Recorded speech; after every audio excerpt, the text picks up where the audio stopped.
کا خوف و خطر. جی شاہ صاحب، یہ جو عزاداری ہے جو آج ایک بہت بڑا تہوار بن چکا ہے پاکستان میں بھی پوری دنیا میں بھی، یہ آغاز اس کا کہاں سے ہوا تھا؟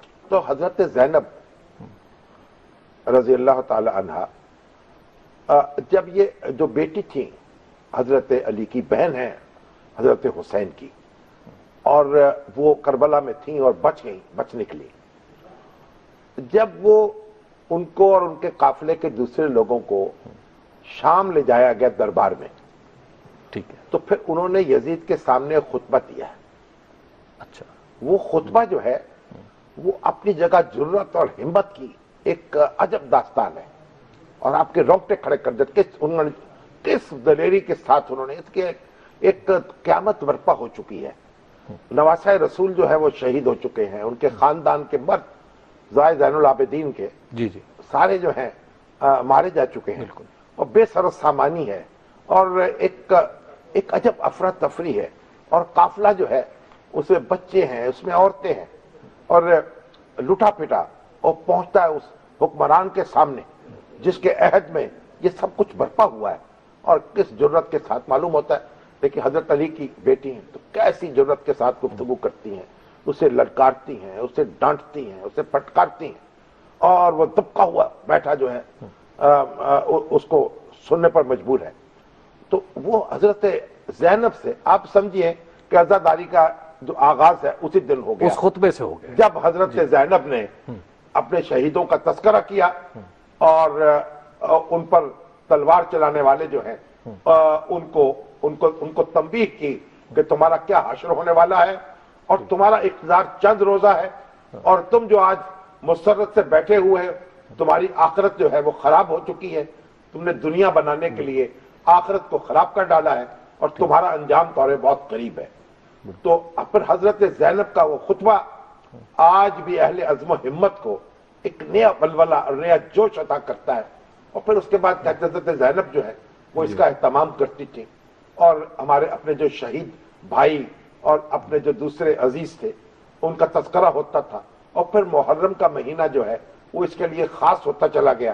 اور ابتدا میں یعنی اس میں شیعہ سنی کی کوئی تفریق نہیں تھی، اچھا، سب ایک ہی تھے، کیونکہ 70 میں شیعہ تھے نہ سنی تھے، ہم سب مسلمان تھے. شاہ صاحب ایک بریک لے لیتے ہیں، بریک کے بعد یہ گفتگو یہیں سے ہم شروع کریں گے، آپ دیکھتے رہیے. جی گفتگو جاری ہے عزاداری کے حوالے سے، اور شاہ صاحب بتا رہے تھے کہ حضرت زینب رضی اللہ تعالیٰ عنہ کا خطبہ تھا جہاں سے پھر یہ آغاز ہوا. اس کے بعد اس کا اہتمام کرتی تھی وہ، اور تذکرہ شہدائے کربلا کا ہوتا تھا.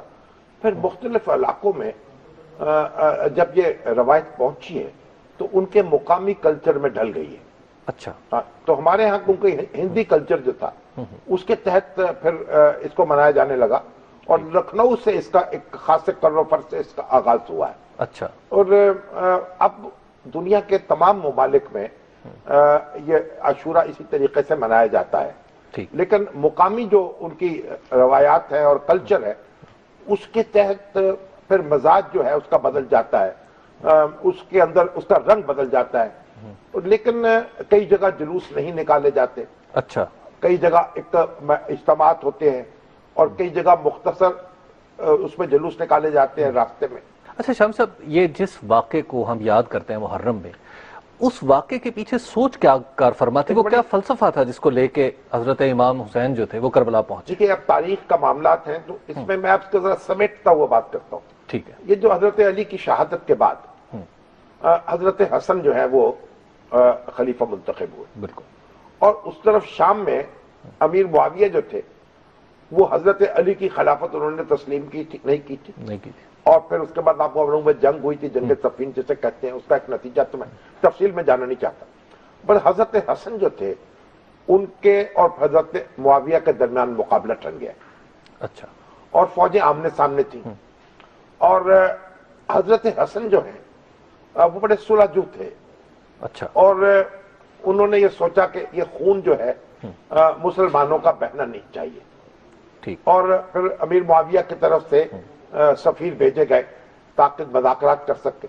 تو حضرت کچھ 5-6 مہینے ہوئے تھے حضرت حسن کو خلافت سنبھالے ہوئے، تو پھر انہوں نے ایک معاہدہ کر لیا، دستبرداری اختیار کر لی خلافت سے، اور اس کے بارے میں کہا جاتا ہے کہ عارضی طور پر دستبرداریوں نے اختیار کر لی. ایک نقطہ نظر یہ ہے، یعنی مستقل نہیں، بالکل، یعنی معاویہ کی زندگی تک، امیر معاویہ کی زندگی تک. ٹھیک، اور پھر یہ کہا کہ بھئی ایک تحفظ ہوگا ان شہروں کو جو ان کی حمایت میں تھے، کوفہ ہے، مدینہ ہے، مکہ ہے، بصرہ ہے، یہ سارے علاقے جو ہیں، اور یہاں کوئی انتقامی کارروائیاں نہیں کی جائیں گی، اہل بیت کا اور ان کے جناب جانثاروں کا مکمل تحفظ ہوگا. اور پھر معاویہ کے بعد یہ جو انتخاب ہے یہ شورا کرے گی. ٹھیک، تو یعنی امیر کا جو انتخاب ہے، جو مسلمانوں کی روایت تھی، جیسے حضرت ابوبکر صدیق کا انتخاب ہوا، پھر حضرت عمر کا انتخاب ہوا، پھر حضرت عثمان کا ہوا، پھر حضرت علی کا ہوا.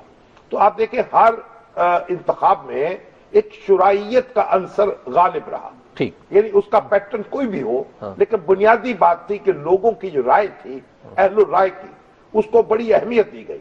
تو اس وقت اسلام نے اور جو رسول اللہ صلی اللہ علیہ وسلم کے صحابہ نے جو نمونہ قائم کیا، جسے ہم خلافت راشدہ کہتے ہیں، اس زمانے میں وہ اپنی مثال آپ تھی.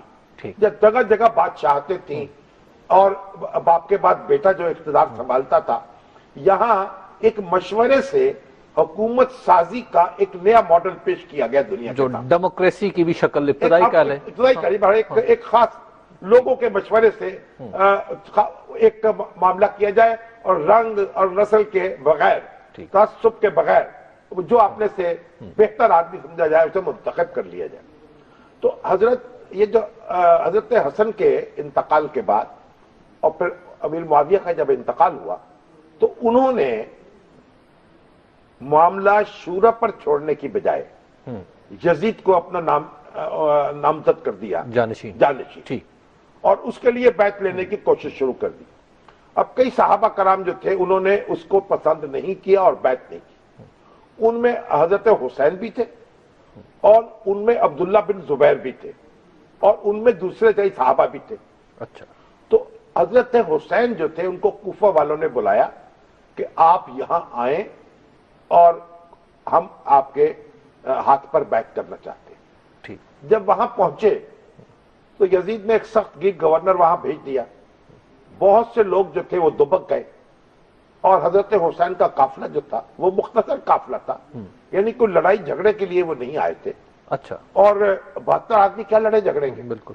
تو اب وہ تو اپنی ایک جب انہوں نے دیکھا کوئی لشکر جو ہے اس سے پالا پڑ گیا تو انہوں نے ان کے سامنے کہا کہ مجھے آپ براہ راست یزید سے بات کرنے دیجیے، ٹھیک ہے، میں اس سے براہ راست بات کر لیتا ہوں، یا مجھے مدینہ جانے دیجیے واپس، اور یا یہ ہے میں کہیں دوسرے مقام پہ چلا جاتا ہوں، دور دراز مقام پر. مگر وہ جو وہاں کے لوگ تھے، حکمران طبقے کے جو نمائندے تھے، ابن زیاد کا جو لشکر تھا، انہوں نے یہ بات نہیں مانی اور لڑائی کی. اور پھر اس کے بعد وہ واقعہ ہو گیا جو آج بھی جس میں عالم اسلام میں جس کا ماتم کیا جاتا ہے اور پوری دنیا میں جس خون کی حدت اور شدت محسوس کی جاتی ہے. بالکل. دیکھیں کسی اور مقتول کا اور کسی اور شہید کا اس طریقے سے دنیا بھر میں دن منایا نہیں جاتا جس طرح حضرت حسین ان کے رفقا کا بنایا جاتا. بالکل. اور دنیا اس واقعے سے جتنا متاثر ہوئی ہے اور عالم اسلام اس سے جتنا متاثر ہوا ہے کسی اور واقعے سے اتنا نہیں ہوا. تو اس سے ہم نے سبق کیا حاصل کیا؟ اب پھر دیکھیے، اب جبر کی حکومت تسلیم کرنے سے تاریخ میں بار بار انکار کیا اور ایک مسلمانوں میں ایک حریت کا جذبہ جو ہے وہ خون حسین جو ہے ان کے ہر مسلمان کی رگوں میں خون بن کے دوڑ رہا ہے. بالکل. تو یہ جو واقعہ پیش آیا اس کے اتنے دور رس اثرات ہوئے اور بنو امیہ جو ہیں ان کی حکومت جو ہے وہ اپنی ایک نفسیاتی جو برتری تھی اور ایک تفوق تھا اسے کھو بیٹھی. ٹھیک. لوگوں میں ایک ہلچل مچ گئی، ایک کوہرام مچ گیا. اور پہلے تو آپ دیکھیے کہ سب سے پہلی بغاوت تو ہوئی ہے مکہ اور مدینہ میں. مدینہ سے عبداللہ بن زبیر، بالکل، جو نواسے ہیں حضرت ابوبکر صدیق کے، جی بالکل، جو اسما ہیں ان کی بیٹی، حضرت عائشہ کی بہن، ان کے بیٹے ہیں. انہوں نے خطبہ دیا مکہ میں اور حضرت حسین کے حق میں شہادت دی کہ وہ بہتر شخص تھے اور وہ ایک متقی شخص تھے اور ان کو ایک ظلم عظیم کیا گیا ہے، اور انہوں نے بھی، وہ بھی یزید کی خلافت کو تسلیم نہیں کرتے تھے. اس کے بعد انہوں نے اپنی امارت کا اعلان کیا اور بیعت لی. اس کے بعد یزید کی فوجیں آئیں، پھر ان سے مقابلہ ہوا، پھر جو بے حرمتی ہوئی مدینہ کی اور پھر مکہ کی، وہ تو ایک کہانی تاریخ کی الگ. لیکن حضرت پھر عبداللہ بن زبیر جو ہے ان کو شہید کر کے ان کی لاش جو ہے لٹکا دی گئی. اور حجاج بن یوسف جو ہے اس نے کہا کہ جب ان کی ماں آ کے اسما جو ہے یہ مانگے گی لاش تو میں لاش دوں گا تب اتاری جائے گی. ماں نے کہا میں نہیں مانگوں گی، میں کبھی نہیں آؤں گی. آخر اس کو چل کے آنا پڑا. تو حضرت اسما کا فکرہ آج بھی تاریخ میں زندہ ہے. انہوں نے کہا یہ میرا بیٹا جو ہے یہ ابھی تک سوار جو ہے وہ سواری سے نہیں اترا، پھانسی پہ لٹکے ہوئے دیکھا جب. تو آپ دیکھیے ابو بکر صدیق کے نواسے، مقتدر صحابہ ان کے ساتھ، رسول اللہ صلی اللہ علیہ وسلم کے نواسے، وہ شہید ہوئے. جبر کی حکومت تسلیم نہیں کریں گے. ٹھیک. بنو امیہ کے خلاف جد و جہد اور جگہ جگہ بغاوتیں، جگہ جگہ احتجاج، اور بالآخر ان کی حکومت پھر خون حسین کے نام پر ہی ختم ہوئی. اس کا عباسی جو تھے انہوں نے یہ پرچم اٹھایا اور بنو امیہ کا خاتمہ کیا، اور پھر بنو عباس پر سر اقتدار آئے. انہوں نے پھر اس خون کا کیا معاملہ کیا وہ ایک الگ کہانی ہے. لیکن یہ خون حسین ہی کا انتقام تھا جو بنو امیہ کی حکومت ختم کی عباسیوں نے. جی شام صاحب، ایک بریک کا وقت ہو گیا. بریک کے بعد ہم دوبارہ آپ کی خدمت میں حاضر ہوں گے. آپ دیکھتے رہیے نقطہ نظر.